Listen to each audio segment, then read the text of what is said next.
by the Montana Television Network. Montana This Morning continues on Montana's News Leader. President Trump's former personal attorney has pleaded guilty to multiple crimes, and he's pointing fingers at President Trump. I'm Laura Podesta. I'll have details on what Michael Cohen says Mr. Trump told him to do. And even though the Howe Ridge fire is still burning in Glacier National Park, fire managers gave a tour of some of the burned areas. Coming up, a look at the destruction. Good morning to you. It is 6:30 here on your Wednesday. I'm Missy O'Malley with Chet Lehman. Matt Elwell will have our forecast in just a moment. The former fixer for President Trump pleaded guilty to 8 crimes yesterday in Manhattan federal court. Charges against Michael Cohen include campaign finance violations that implicate the president. CBS's Laura Podesta has the details. Michael Cohen told a federal judge yesterday that he helped arrange hush money payments in the run-up to the 2016 election at the direction of then-candidate Donald Trump. Cohen pleaded guilty to 8 crimes. What he did was he worked to pay money to silence 2 women who had information that he believed would be detrimental to the 2016 campaign and to the candidate and the campaign. Cohen did not name the 2 women or even the president, but the details line up with payments made to adult film star Stormy Daniels and former Playboy model Karen McDougal. Both women claim to have had affairs with Mr. Trump, which he denies.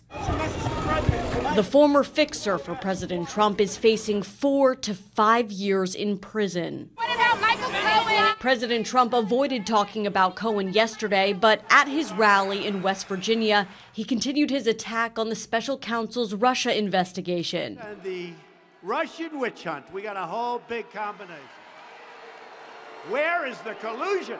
Cohen's plea deal did not involve the special counsel, but his lawyer, Lanny Davis, says that Cohen has information for them. From this point on, you're going to see liberated Michael Cohen speaking truth to power. In addition to campaign finance violations, Cohen also pleaded guilty to tax evasion and bank fraud. Laura Podesta, CBS News, New York. Now, the president's lawyer, Rudy Giuliani, said in a statement there is no allegation of any wrongdoing against the president in the government's charges against Mr. Cohen. Cohen is out of jail on a $500,000 bail. And here in Montana, some wet weather is helping crews battling those wildfires. The Bacon Rind fire burning south of Big Sky is holding steady, a little bit more than 2,000 acres. And Monday and Tuesday's rain showers and cooler temperatures helped out quite a bit. Traffic on Highway 191 is getting through, but the speed limit has been reduced to 45 miles an hour. And evacuation orders have been lifted for the Hay Press Lakes area in the Shining Mountain subdivision near Ennis. Officials say the fire crews will still be using roads in the Hay Press Lakes area, and residents are being urged to watch for fire crews and equipment. They're also being reminded to stay up to date on the latest conditions for the Wigwam and Monument fires. Gusty winds Monday afternoon pushed the Howe Ridge fire burning on the west side of Glacier National Park to more than 11,000 acres. Officials say they don't expect containment until November. Despite some showers, cooler temperatures that moderated fire behavior, wind caused that fire to grow on the southwestern flanks. Closures remain in place on the west side of the park. MTN's Nicole Miller was escorted by fire crews into evacuated areas to get a closer look at how they're preparing and has our update. Crews taking advantage of the cooler weather to put structure protection in place at Lake McDonald Lodge and along the road as that hot, dry weather is expected to return. The fortunate thing is we have this lake that we can use water and we're not going to run out of water.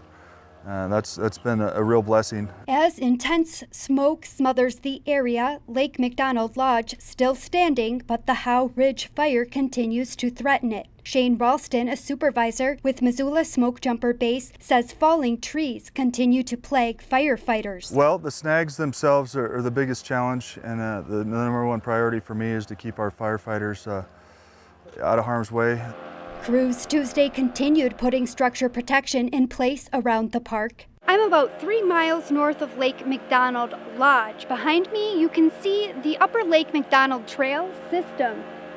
Firefighters taking advantage of that trail as they lay hose. We are using the trail itself as an access point, and we're wetting down the trail all the way to the Lake McDonald Ranger Station area. Rolston says though the return of hot, dry weather is a concern, the fire is expected to move away from the lodge area. As of now, it's sitting right here and not moving that direction at all. So preparedness is the name of the game, and we're ready to go. Wednesday, a private company will begin to install a water apparatus around the lodge and road. Reporting in Glacier National Park, Nicole Miller, MTN News. 6:35 now. Matt joins us to talk about the fact that we had a little bit of a break in the smoke, unlike the folks up in Glacier, but maybe short-lived. The numbers across Montana have improved, but we're going to start to slowly see this deteriorate. We don't have to. I mean, do we get a choice? No, you don't. I guess we have to. Green right now for Bozeman, Butte, and Dillon. Yellow, that's moderate for West Yellowstone. Smoke continues to filter in this area. More of a southwest wind through the day gives us no choice but to see a little more smoke in our air.